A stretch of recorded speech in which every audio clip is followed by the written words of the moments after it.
Hello and welcome to Fnaf Talk. Today we will be talking about the Springlocks, how they work, and what I think the Springlock costumes look like. Without further ado, let's get into it.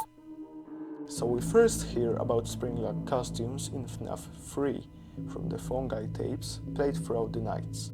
In the tapes we are introduced to the training of the suits. We are told that the Springlocks work by winding the endoskeleton back by cranks located on the backside of the costume. Turning the crank will recoil and compress the animatronic parts around the sides of the suit, providing room to climb inside. Please make sure the spring locks are fastened tight to ensure the animatronic devices remain fixed.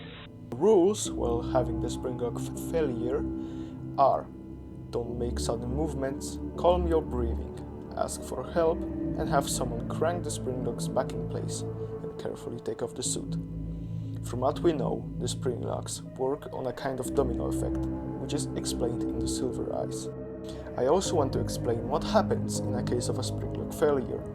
In the books, it says that first the Springlocks make deep cuts in your body, then all the animatronic parts go back in their place, crushing and destroying everything in their way, from the tension made by the locks. If you don't get any vital organs punctured, you will drown in your own blood building up in your lungs. Also, the Springlocks in the books are shown as a socket with two metal spikes, almost like large needles. But if I'm not wrong, the Springlock failure in the games kills you almost instantly, by which I mean instantly placing the endoskeleton back into place and holding it back only by the locks that don't do any damage to the person inside. But a question that's always on my mind: are there Springlocks in the head of the suit? Because how else would you put the head on? Of course, there is a possibility that the performer head is a completely different mask than the animatronic suit, by which I mean a head with no Springlocks inside, with only fake eyes to cover the performer to not break this experience for the customers. But if there are Springlocks in the head of the suit, wouldn't that mean that the skull will be crushed? If so, then the Springtrap model shouldn't have the full head of William inside. Of course, I am not saying that the Springtrap model is bad. I actually think that it's the best cartel design in all of the Fnaf games. Well, maybe a side help wanted model. Now with that explained, I want to talk about what I think the Springlock endoskeleton looks like. I have drawn an R-piece of the endoskeleton with the Springlock holding the endo arm in the back, and this free space is where your arms should be.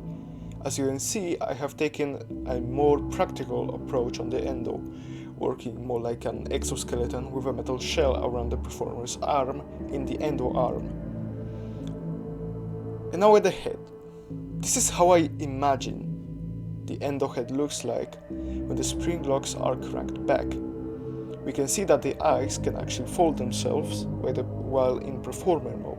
The actual animatronic eyes are stored almost at the top of the head, with the performer eyes coming out of the head almost like a hatch. But what about when the Springlock costume is in the animatronic mode? Well, the eyes fold back into place and are positioned to land on the holes made in the endo head. But what about the whole endoskeleton? Well, what I think of the whole endoskeleton, it would look something like this. As we can see on the torso, there are metal ribs that hold the endotorso to the casing. If a Springlock failure happens firstly in the torso, the consequences are very bad for the person inside. The legs function the same as the arms, and the hands are just wound back by the crank. Well, I think I explained enough of the Springlock suits, so I think that explains everything I wanted to tell.